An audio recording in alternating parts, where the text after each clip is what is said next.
జై శ్రీరామ్. ప్రళయం వచ్చినా కూడా నిలిచి ఉండే నగరాలు రెండు, ఒకటి కాశీ, రెండు ప్రయాగ్రాజ్. అదే ఇప్పుడు కుంభమేళా జరుగుతున్న ప్రాంతం. ప్రయాగ్రాజ్ గురించి మీకు ఇప్పటివరకు ఎన్నో మాధ్యమాల్లో ఎన్నో విషయాలు తెలిసి ఉంటాయి. కానీ ఇప్పుడు నేను చెప్పబోయే విషయాలు మాత్రం చాలా తక్కువ మంది తెలిసే అవకాశం ఉంటుంది. ఎందుకంటే ప్రయాగ్రాజ్ యొక్క విశిష్టత కాశీఖండం అనే గ్రంథంలో చాలా చక్కగా వివరించబడింది. అందులోని కొన్ని విశేషాలు ఇప్పుడు నేను మీకు చెప్తాను. ప్రళయం వచ్చినా కూడా కాశీ మునిగిపోదు. ఎందుకు అంటే శివుడు తన త్రిశూలంపై కాశీ నగరాన్ని పట్టుకొని ఎత్తి ఉంచి మిగతా సృష్టిని అంతా నీళ్లలో ముంచేస్తాడని, లయం చేసేస్తాడని మనకు తెలుసు. ప్రయాగ్రాజ్ గురించి చాలా మందికి తెలియదు. ప్రయాగ్రాజ్లో ఒక వటవృక్షం ఉంటుంది. ఆ వటవృక్షం పైనే మార్కండేయుడు కూర్చొని ఉండి ప్రళయకాలంలో తాను తప్పించుకున్నాడు. ఆ విషయం మనకు మార్కండేయ పురాణంలో తెలుస్తుంది. అప్పుడే కదా శ్రీకృష్ణుడు వటపత్రం పైన పడుకొని ఉండి మార్కండేయుడిని చూడడము, ఆ తర్వాత కథంతా మనకు తెలిసిందే. అయితే ఇప్పుడు ప్రయాగ్రాజ్ గురించి చెప్తున్నాను. ప్రయాగ్రాజ్ అని ఎందుకు అంటున్నారంటే, ప్రయాగము అంటే కలయిక. సహజంగా మనము ఒక నదీ స్నానం చేస్తే ఎంతో పుణ్యం కలిగిందని భావిస్తూ ఉంటాము. అది సత్యం కూడా. అట్లాంటిది గంగా, యమున, సరస్వతి లాంటి మూడు పవిత్రమైన పుణ్యనదులు ఒకే చోట కలిగే ప్రాంతాన్ని ప్రయాగ్రాజ్ అంటారు అని మనకందరికీ తెలిసిందే. అయితే ఈ ప్రయాగ్రాజ్లో కుంభమేళా ఇప్పుడు ప్రస్తుతానికి జరుగుతుంది.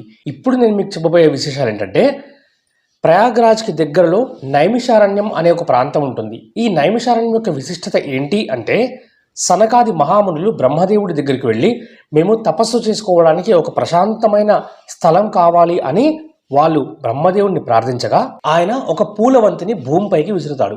ఆ పూలవంతి వచ్చి నైమిషారణ్యంలో ఆగుతుంది. ఆ నైమిషారణ్యంలోనే సనకాది మహామునులు వచ్చి తపస్సు చేసుకుని వాళ్ళు తన్మయత్వం చెందారు. వారికి ఆ నైమిషారణ్యము, ఆ ప్రాంతం అంతా స్వర్గం కంటే కూడా ఎంతో ఉన్నతంగా అనిపించింది. అదే ఈ సృష్టిలో భూమిపైన మొట్టమొదటిగా మానవుడు కాలు మోపిన నగరం నైమిషారణ్యం. అయితే కాశీ మాత్రం అంతకు ముందే ఉంది. ఈ నైమిషారణ్యం ప్రయాగ్రాజ్కి దగ్గరలో ఉంటుంది. ఈ ప్రయాగ్రాజ్ అనే సిటీలోనే ప్రస్తుతం కుంభమేళా జరుగుతుంది కదా. దీని గురించి కాశీఖండంలో ఏం చెప్పారో ఒకసారి చూద్దాం. 3 నదుల కలయిక. గంగా, యమున మనకు నదులు కళ్ళ ముందు కనిపిస్తాయి. కానీ సరస్వతి నది మాత్రం అంతర్వాహినిగా ప్రయాగ్రాజ్లో ప్రవహిస్తూ ఉంటుంది. కాబట్టి ఈ 3 నదుల కలయికనే త్రివేణి సంగమం. ఇక్కడ స్నానం చేయడం వల్ల సహజంగానే ఎప్పుడైనా ఇక్కడ స్నానం చేస్తే పుణ్యం కలుగుతుందని మన పూర్వీకులు చెప్తుంటారు. కానీ ఇప్పుడు మాత్రం 144 సంవత్సరాల తర్వాత వచ్చే మహాకుంభమేళా ఇక్కడ జరుగుతుంది. ఏదైతే గరుత్మంతుడు అమృతాన్ని తీసుకుని వెళ్తున్నప్పుడు 4 చుక్కలు పడిన చోట్లలో ప్రయాగ్రాజ్ ఒకటి కదా. ఆ ప్రయాగ్రాజ్లో మహాకుంభమేళా జరుగుతున్న ఈ కుంభమేళాకు వెళ్ళి స్నానం చేయడం వల్ల మోక్షం వస్తుందని చెప్తున్నారు. అది కాశీఖండంలో కూడా ఉంది. ఎంత ధనం ఖర్చు చేసి ఎన్ని క్రతువులు చేసినా రాని పుణ్యం ప్రయాగ్రాజ్లో నీట మునగడం వల్ల, అక్కడ మునకేయడం వల్ల వస్తుంది. ఈ పరమ పవిత్రమైన జీవనదులు 3 కలిసే చోట కేవలం మానవులకు మాత్రమే కాదు, ఆ దేవతలకు కూడా ఆరాధ్యమైన ప్రదేశమే. ఈ 3 పవిత్ర నదుల కలయిక అయిన త్రివేణి సంగమంలో దేవతలు కూడా వచ్చి స్నానం చేస్తారని ప్రతీతి. సహజంగానే మనం పుణ్యస్థలాల్లో యజ్ఞాలు, యాగాలు చేస్తూ ఉంటాం, ఎన్నో క్రతువులు నిర్వహిస్తూ ఉంటాం. అయితే ప్రయాగలో యజ్ఞం చేసిన వాడికి మళ్ళీ జన్మ ఉండదు, అంటే ఖచ్చితంగా మోక్షం లభిస్తుంది అని అంటారు. పరమేశ్వరుడు ఎంతో ఇష్టంగా ప్రయాగ్రాజ్లో నివసిస్తూ, కాశీలో నివసిస్తూ ఇక్కడికి వచ్చి పుణ్యస్నానం ఆచరించిన వారికి ఎంతో ప్రేమతో వారికి మోక్షాన్ని ప్రసాదిస్తాడని ఋషులు చెప్తూ ఉంటారు. అంతేకాదు ఆ వైకుంఠనాథుడు లక్ష్మీపతి అయిన విష్ణుమూర్తి లక్ష్మీదేవితో కలిసి ప్రయాగలో నివసిస్తూ ఉంటాడట. అక్కడ స్నానం చేసిన వారికి ఆయన ఎంతో ప్రేమతో వైకుంఠానికి తీసుకెళ్తాడని కూడా అంటూ ఉంటారు. ఇక్కడ ఒక గొప్ప విశేషం ఏంటంటే, మనం ప్రయాగ్రాజ్ వెళ్ళినప్పుడు ఆ 2 నదుల కలయిక మనకు తెలుపు, నలుపు రంగుల్లో స్పష్టంగా కనిపిస్తూ ఉంటుంది. దీని అర్థం ఏంటంటే, వేదాల్లో చెప్పినట్టుగా సహజమైన రంగులు తెలుపు, నలుపు కాబట్టి పుట్టుక, చావుకు ప్రతీకగా ఇక్కడ మునిగిన వారికి, ఇక్కడ స్నానం చేసిన వారికి మళ్ళీ పుట్టే అవసరం లేకుండా మోక్షం లభిస్తుందని అంటారు. సూర్యుడు మకర రాశిలో ఉండగా ప్రభాత కాలంలో విష్ణువు లక్ష్మీదేవితో కూడి వచ్చి ఈ నదీ సంగమంలో స్నానం చేస్తాడు.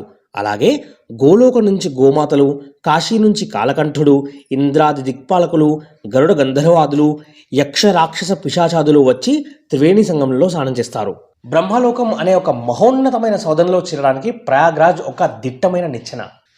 ప్రయాగ్రాజ్లో ఉన్న మట్టిని త్రాసులు ఒకవైపు ఉంచి అశ్వమేధాది యాగాలు చేసిన పుణ్యఫలాన్ని ఇంకోవైపు త్రాసులో ఉంచగా ఈ మట్టి ఉన్న వైపే కిందకి వంగిందంట. అంటే అశ్వమేధాది యజ్ఞయాగాదులు చేసిన దానికంటే కూడా ఎక్కువ పుణ్యఫలం వస్తుంది ప్రయాగ్రాజ్లో మహాకుంభమేళాలో స్నానం చేయడం వల్ల అని దీని అర్థం.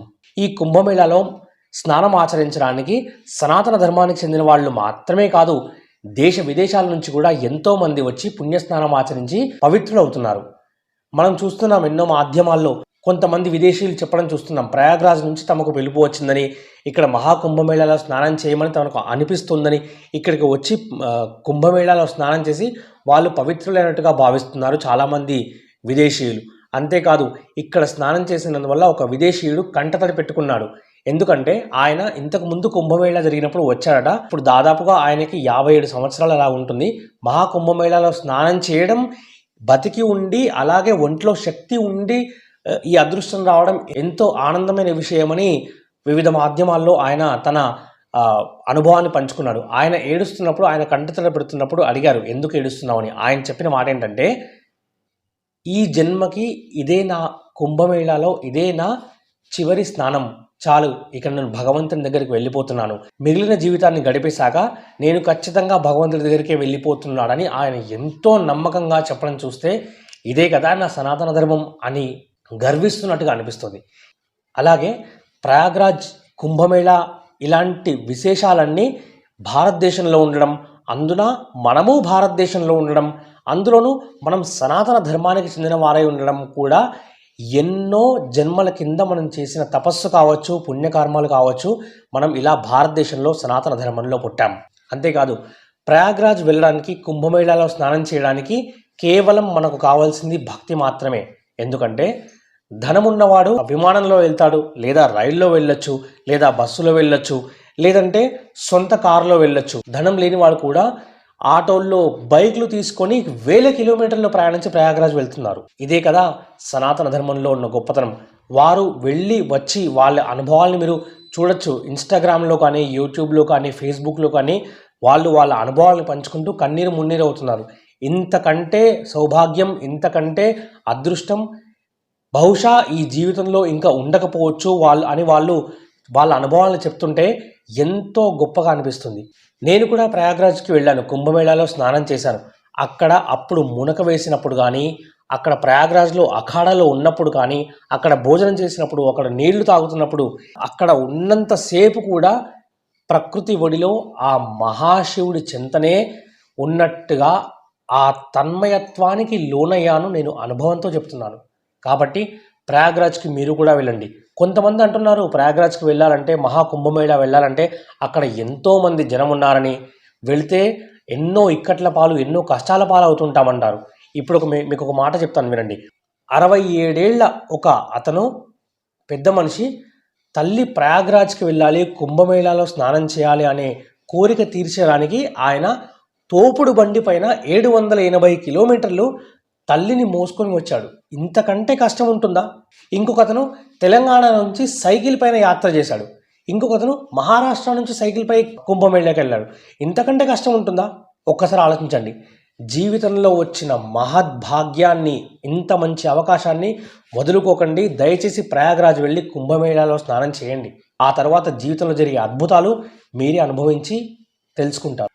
ఇంకో విశేషం ఏంటంటే 90 ఏళ్ల వయస్సు పైబడి ఉన్న దంపతులు, ఈ రోజుల్లో మనుషులు 60 ఏళ్లకు పైబడి బతకడమే చాలా గొప్ప విషయమైన రోజుల్లో 90 ఏళ్ళు దంపతులు కలిసి ఉండి ప్రయాగ్రాజ్కి వచ్చి మహాకుంభమేళాలో స్నానం చేసి మునక వేసి బయటికి వచ్చి ఆనంద తాండవం చేశారు. మీరు కావాలంటే ఈ క్లిప్స్ వేరే వేరే మాధ్యమాల్లో దొరుకుతాయి, చూడొచ్చు. ఎందుకు అని వాళ్ళని ప్రశ్నించగా వాళ్ళు చెప్పింది ఒకటే ఒక విషయం: మా జన్మ ధన్యమైంది, మాకు తెలుస్తోంది ఇదే మా చివరి జన్మ అని అంటూ ఆ తల్లి పతి పాదాలని ముట్టుకొని దండం పెట్టడం ఈ సనాతన ధర్మంలో ఉన్న గొప్పతనాన్ని తెలియజేస్తూ ఆ వీడియో చూస్తున్నప్పుడు కన్నీళ్ళు ఆపుకోలేకపోయాను. ఇంకొకతను వెళ్ళడానికి సరైన మార్గం దొరక్క, రైల్లో టికెట్లు లేక, విమాన ఖర్చులు భరించలేక, బస్సుల్లో వెళితే ఎంతో ఖర్చు అవుతుందని తెలిసి తన ద్విచక్ర వాహనం టీవీఎస్ అనే ఒక చిన్న బండి పైన హైదరాబాద్లో రామంతాపూర్ అనే ఏరియా నుంచి ఒక్కడే కుంభమేళా ప్రయాగ్రాజ్కి వెళ్ళాడు. ఎందుకు, ఏమవసరం అని అనిపిస్తుండొచ్చు, కానీ ఆ పరమేశ్వరుడి పిలుపు వస్తే మాత్రం ఖచ్చితంగా ఎవరైనా కుంభమేళా వెళ్తారు. అనుకుంటారొచ్చు కుంభమేళలో చాలా కష్టాలు ఉన్నాయని, ఎక్కువ దూరం నడవాల్సి ఉంటుందని. మనం జీవితంలో అనుభవిస్తున్న కష్టాల కంటే పెద్ద కష్టాలు ఇవి. తినడానికి సరిగా తిండి ఉండదేమో, అక్కడి భోజనం మనం చేయలేమో. 2 రోజులు 4 రోజులు ఉపవాసం ఉండండి. నడుస్తూ నడుస్తూ వెళ్ళాలేమో, నడవండి, కాసేపు కూర్చోండి, లేదా అక్కడే పడుకోండి, కానీ ప్రయాగరాజ్ వెళ్ళండి. చాలామంది అనుకుంటారు మాకు జాబ్ లీవ్స్ లేవని చెప్పేసి. కష్టపడండి, రిక్వెస్ట్ చేయండి, మీ యజమానితో మాట్లాడండి, రిక్వెస్ట్ చేసేసి వెళ్ళండి. వచ్చిన తర్వాత జీవితంలో మీకు జరిగే అద్భుతాన్ని చూడండి. ఇక్కడ ఇంకొక విషయం ప్రస్తావించాలి. గత కుంభమేళాతో పోల్చుకుంటే ఇప్పుడు మాత్రం జనాలు విపరీతంగా దాదాపుగా 2 3 వస్తున్నారు. ఏంటంటే ఇప్పుడు వచ్చిన ఈ సాంకేతిక పరిజ్ఞానాన్ని ఉపయోగించుకొని వాళ్ళు వెళ్ళొచ్చిన అనుభవాన్ని పంచుకోవడం వల్ల ఇంకెంతోమంది వెళ్ళడానికి ఉద్రిక్తులవుతున్నారు, ప్రయత్నాలు చేస్తున్నారు. ఇవన్నీ సఫలమవుతాయి. అందరూ ప్రయాగరాజ్ వెళ్ళండి. సనాతన ధర్మం గురించి చెప్పాలంటే ఎంతో ఉంటుంది, కానీ ఇంకొక విషయం చెప్పాలంటే భారతదేశం పాకిస్తాన్ దాయాది దేశాలైనప్పటికీ కూడా పాకిస్తాన్ నుంచి కూడా కొంతమంది ప్రయాగరాజ్కి వచ్చి కుంభమేళాలో స్నానం చేయడం మాత్రమే కాదు, ఎప్పుడో చనిపోయిన వాళ్ళ పూర్వీకుల అస్థికల్ని అలాగే అట్టి పెట్టుకొని ఇప్పుడు వచ్చి మహాకుంభమేళాలో ఆ అస్థికలు కలిపి వాళ్ళ జన్మ ధన్యమయ్యేలా చేశారు. ఒక్కసారి ప్రయాగరాజ్ వెళ్ళి కుంభమేళాలో స్నానం చేసిన తర్వాత మీ పూర్వీకులు, మీ పితృదేవతలు ఎంత శాంతికి, ఎంత సంతోషానికి గురవుతారో తెలుసుకోవడానికి మనకే మాధ్యమం లేకపోవచ్చు, కానీ వాళ్ళు ఖచ్చితంగా సంతోషించి వాళ్ళ ఆశీర్వాదం మీకు తప్పకుండా ఉంటుందనేది మాత్రం సత్యం. మీకు అందరికీ ఒక విషయం చెప్తానండి. మనం అభిమానించే హీరో ఒక దగ్గరికి వచ్చాడు అంటే అతన్ని చూడడానికి తండోపతండాలుగా జనాలు వెళ్తూ ఉంటారు. అంతేకాదు, ఒక రాజకీయ నాయకుడు వచ్చారంటే ఆయన ఫాలోవర్స్ కానీ ఆయన ఫ్యాన్స్ కానీ ఆయన్ని కలవడానికి తమ పనులన్నీ మానేసుకుని వెళ్తూ ఉంటారు. అట్లాగే ఒక మన అభిమాన క్రీడాకారుడు వస్తే కూడా వెళ్తుంటాం. అలాగే కుంభమేళాలో 3 పవిత్ర నదులు కలిసే అత్యంత మహిమాన్వితమైన చోట జరుగుతున్న ఈ కుంభమేళాలో మాత్రం దేవతలు కూడా వస్తారని తెలిసి కూడా మనం ఎందుకు వెళ్ళలేకపోతున్నాం? ప్రయాగ్రాజ్కి వెళ్ళాలి అనే మీ ఆలోచనని ఖచ్చితంగా ఆచరణలో పెట్టండి. వెళ్ళి వచ్చిన తర్వాత మీ జీవితంలో జరిగే అద్భుతం ఏంటో ఖచ్చితంగా మీరు తెలుసుకుంటారు. కోట్ల మంది భక్తులు ప్రశాంతంగా కుంభమేళ అద్భుతమైన ఏర్పాట్లు చేసి అందరికీ ఆకలి దప్పులు తీరుస్తోంది. ఎందరో అద్భుతమైన యోగుల, సాధువుల, తపో సంపన్నుల విశేషాలు ఎన్నో ఇక్కడ మనకు కనబడతాయి. దేశ విదేశాల ప్రముఖులు సనాతన ధర్మాన్ని మెచ్చుకొని పవిత్రమైన స్నానాలు చేసి పునీతం అవుతున్నారు. ఒక్కో యోగిది, ఒక్కో సాధువుది, ఒక్కో చరిత్ర. గొప్ప గొప్ప సిద్ధులతో సనాతన ధర్మం పట్ల దీక్షతో బ్రతికే జీవితాలు ఎన్నో. ప్రపంచంలోనే అతిపెద్ద మానవ సమూహం చేరుకున్న అతి పవిత్రమైన స్థలం ప్రయాగ్రాజ్. ఇదే కదా సనాతన ధర్మం గొప్పతనం. ఎవరు చెప్పారని అన్ని కోట్ల మంది పవిత్ర గంగానదిలో త్రివేణి సంగమంలో స్నానాలు చేస్తున్నారు. కొన్ని 10 కిలోమీటర్ల మీద నడిచి వేచి ఉండి మరీ పుణ్యస్నానాలు ఆచరిస్తున్నారు. పిల్లలు, పెద్దలు, వృద్ధులు గంటల తరబడి వేచి ఉండి తమ వంతు కోసం నిరీక్షిస్తున్నారు. దివ్యమైన కనులకే అది అద్భుతమైన సంఘటన, పవిత్రమైన మనసుకే అది ముక్తి నొసగే పుణ్యస్నానం. అందుకే సనాతన ధర్మం ఎప్పుడూ గొప్పదే. అక్కడ కులము, భాష, ప్రాంతము, వయసు ఇలాంటి భేదాలేవీ లేవు. అందరూ ఒకటే. అందుకే మన భారతదేశం విశ్వగురువు. అందుకే మన సనాతన ధర్మం చాలా గొప్పది. ముందు ముందు విశ్వమంతా వ్యాపించి అందరూ మన సనాతన ధర్మం వైపు అడుగులు వేయక తప్పదు. జై శ్రీరామ్.